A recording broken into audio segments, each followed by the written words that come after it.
یہ مبارک اور مقدس مہینہ ماہ شعبان المعظم کا ہے، اور اس مہینے کی اور فضیلتیں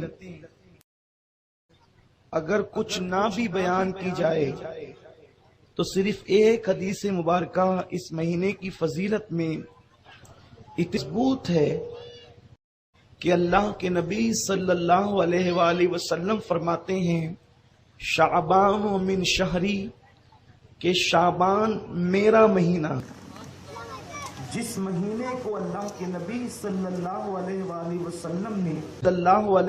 وسلم نے کہا وہ ماہ مبارک کی برکتیں کیا ہوگی، اور جو آنے والی شب ہے اس کو شب برات ہم اور آپ کہتے ہیں۔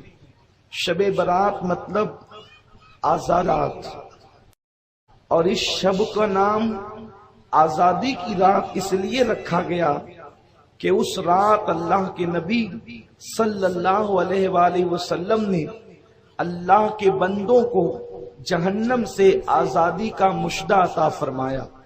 سرکار ابد قرار روح فدا صلی اللہ علیہ وسلم، جن کا عمل ہمارے لیے آئیڈیل ہے، جن کا فرمان ہمارے لیے قانون ہے، جن کے پیچھے چلنا ہمارے لیے اللہ تک پہنچنے کا ذریعہ ہے، وہ رسول ہاشمی رحمت تمام آقائے مدینہ صلی اللہ علیہ وسلم فرماتے ہیں کہ شعبان کی 15ویں شب میں اللہ تبارک و تعالی بنو کلب کی بکریوں کے بالوں کی تعداد کے برابر اپنے بندوں کو جہنم سے آزاد فرماتا ہے، اور اسی آزادی کی بنیاد پر اس کو لیلۃ البرات کہا گیا ہے، آزادی کی رات۔ میرے پیارے آقا دیوانوں، یہاں پر اس وقت کچھ لوگوں کو مغالطہ ہے کہ آخر یہ شب برات کا ثبوت کہاں سے ہے، شب برات کہاں سے ہے۔ اول چیز تو یہ ہے کہ ہم نے جب سے آنکھ کھولی تب سے، ہمارے باپ داداؤں نے تب سے آنکھ کھولی تب سے، ان کے باپ داداؤں نے آنکھ کھولی تب سے ہم دیکھ رہے ہیں کہ ہمارے اسلاف مسلسل شب برات کو مناتے چلے آ رہے ہیں۔ یعنی جو دور رسالت سے قریب تر تھا، اس دور میں شب برات کو منایا جاتا تھا، یعنی 15ویں شب کو اللہ تعالی کی عبادت کی جاتی تھی، نوافل کا اہتمام کیا جاتا تھا، رب کی بارگاہ میں توبہ اور استغفار کیا جاتا تھا۔ میرے پیارے آقا صلی اللہ علیہ وسلم کے پیارے دیوانوں، لیکن کم نصیبی یہ ہے کہ جیسے جیسے زمانہ، جیسے جیسے لوگ اللہ کے نبی صلی اللہ علیہ وسلم سے دور ہوتے جا رہے ہیں، آقائے کریم کے زمانے سے زمانہ دور ہوتا جا رہا ہے، محرومیاں بڑھتی جا رہی ہے، اسلام سے تعلق کمزور سے کمزور تر ہوتا جا رہا ہے۔ اس درمیان میں شیطان نے ہمارے درمیان ایسے فتنے، فسق و فجور پیدا کر دیے کہ اب شکوک و شبہات پیدا ہو رہے ہیں۔ میرے پیارے آقا صلی اللہ علیہ وسلم کے پیارے دیوانوں، جہاں تک بات ہے کیا شب برات صحابہ کرام نے منائی، میں آپ سے عرض کروں گا بات یہی تو ہے۔ ہم نے دراصل حدیث کا مطالعہ نہیں کیا، احادیث پر نگاہیں ہماری نہیں ہے۔ اگر ہم قرآن اور حدیث کا بڑی باریک بینی کے ساتھ مطالعہ کریں گے تو پتہ چلے گا۔ آپ دیکھیں، ایک مثال کے ذریعے سے سمجھاتا ہوں کہ ایک مرتبہ اللہ کے نبی صلی اللہ علیہ وآلہ وسلم کی محفل میں ایک بدبو ظاہر ہوئی، ایک بھیانک بدبو ظاہر ہوئی۔ آقا کریم صلی اللہ علیہ وسلم کے صحابہ اس بدبو سے بے چین ہو گئے۔ سرکار ہو،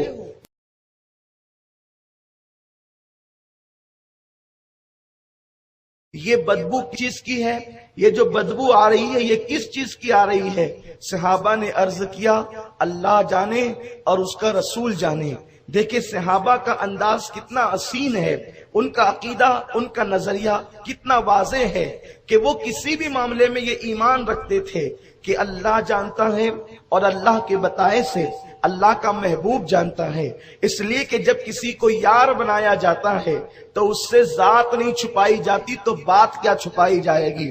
تو اللہ نے اپنے محبوب کو بہت کچھ عطا کیا، بلکہ یہاں تک فرمایا اِنَّا أَعْطَيْنَاكَ الْكَوْثَرَ، اے محبوب ہم نے ساری کثرتیں تجھے عطا کر دی، بلکہ حبیب ہم بھی تیرے ہو گئے۔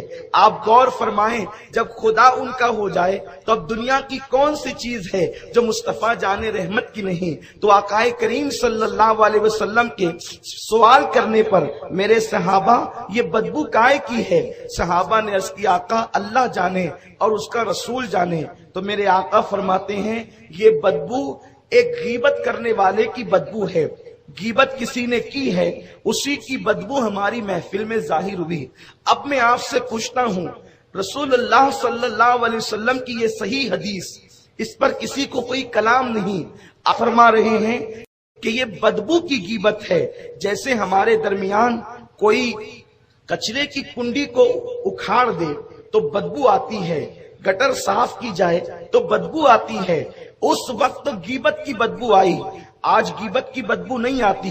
تو اس کا مطلب یہ ہے کہ آج مسلمان غیبت سے پاک ہیں، کسی گلی میں غیبت نہیں ہو رہی ہے، کسی گلی میں غیبت نہیں ہو رہی ہے، کسی گھر میں غیبت نہیں ہو رہی ہے، کسی محلے میں غیبت نہیں ہو رہی ہے، غیبت کہیں نہیں ہو رہی ہے۔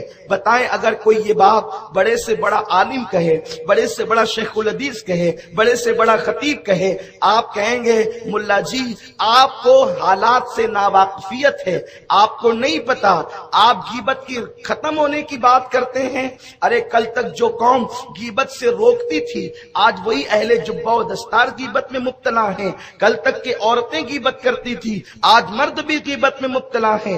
کل کے مقابلے میں رسول اللہ کا دور تو خیر القرون تھا، اس دور کے اندر سے زیادہ غیبت تو آج کے دور میں ہے۔ وہ کون بندہ ہے جو غیبت سے محفوظ نہیں؟ وہ کون ہے جو غیبت نہیں کرتا؟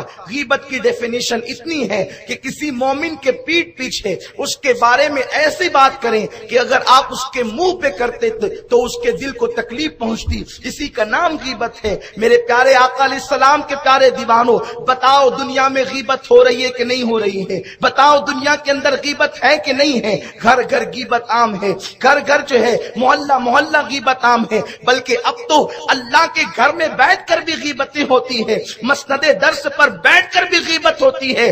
پھر مجھے بتاؤ وہ بدبو کیوں نہیں آتی جو رسول اللہ کی محفل میں آئی تھی؟ وہ محفل رسول میں جو بدبو آئی تھی وہ آج کی محفلوں میں کیوں نہیں آتی؟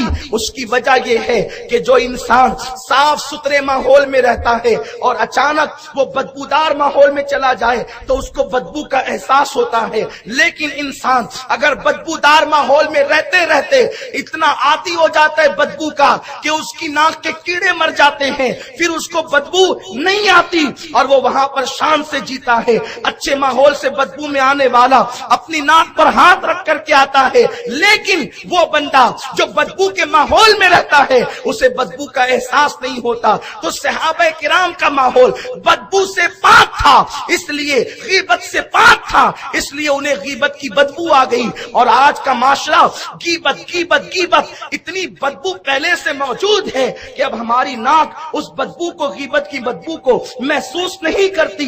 تو اب یہ کہنا کہ صحابہ کی محفل میں غیبت کی بدبو آئی تھی، اگر آج بدبو نہیں آتی تو میں نہیں مانتا کہ دنیا میں غیبت نہیں ہوتی۔ اب اس حدیث کو سامنے رکھیں، اس کی تشریح کو سامنے رکھیں۔ اب یہ کہنا کہ کیا صحابہ نے مسجد نبوی سجائی تھی، کیا صحابہ نے شب برات منائی تھی؟ نادان مجھے ایک رات ایسی بتا دے کہ جس رات میں صحابہ نے مصلی پر بیٹھ کر اللہ کی بارگاہ میں آنسو نہ بہائے ہوں۔ کوئی ایک رات ایسی بتا دو کہ جس رات صحابہ نے نوافل نہ پڑھے ہوں۔ ایک رات ایسی بتا دو جس رات صحابہ نے قرآن کی تلاوت نہ کیے ہو۔ صحابہ کی رات و دن کو قرآن یوں بیان کرتا ہے، اللہ اکبر، رات و دن کو یوں بیان کرتا ہے۔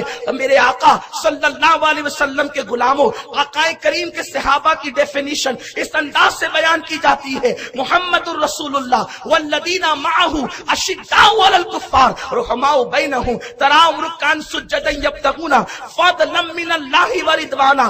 تراہم، جب بھی تم ان کو دیکھوگے اس حالت میں دیکھوگے وہ کثرت سے رکوع کر رہے ہیں, کثرت سے سجدے کر رہے ہیں. کیوں کر رہے ہیں؟ اس لیے کہ وہ اللہ کی رضا چاہتے ہیں, اور کثرت سے رکوع و سجود کی وجہ سے سیماہم فی وجوہہم من اثر السجود, اللہ نے کثرت رکوع و سجود سے ان کے چہروں کو جگمگا دیا ہے, ان کے چہرے چمک گئے ہیں. ارے ان کی پہچان ہی تھی کہ وہ رات و دن اللہ کی عبادت کرتے تھے. رات و دن تو یوں بیان کیے, اور ان کے لمحے لمحے کو قرآن بیان کرتا ہے. الذین یذکرون اللہ قیاما وقعودا وعلی جنوبہم ویتفکرون فی خلق السماوات والارض ربنا ما خلقت هذا باطلا سبحانک فقنا عذاب النار. صحابہ کے لمحے لمحے کو قرآن جو کہتا ہے, رات و دن تو اپنی جگہ ہے کہ وہ کھڑے ہوتے ہیں تو اللہ کا ذکر کرتے ہیں, وہ لیٹتے ہیں تو اللہ کا ذکر کرتے ہیں, وہ بیٹھتے ہیں تو اللہ کا ذکر کرتے ہیں,